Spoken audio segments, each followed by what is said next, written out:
ang tao. Kabalo mo mga igsoon kung sa'y ibuhat sa atong Diyos.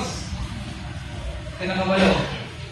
Una, buhat niya ang pangalangit o ang yuta. Yan sa paman.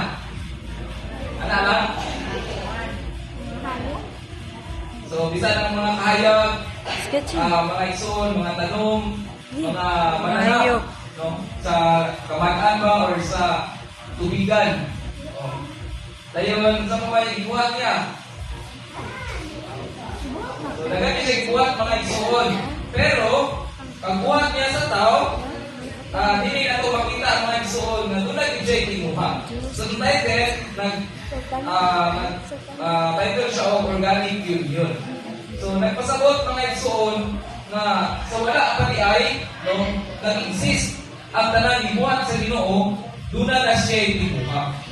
Then, mga igsoon, makita na ito kay ang tao, usaman ka binuhat sa Diyos, normally, matok din siya sa iyang creator.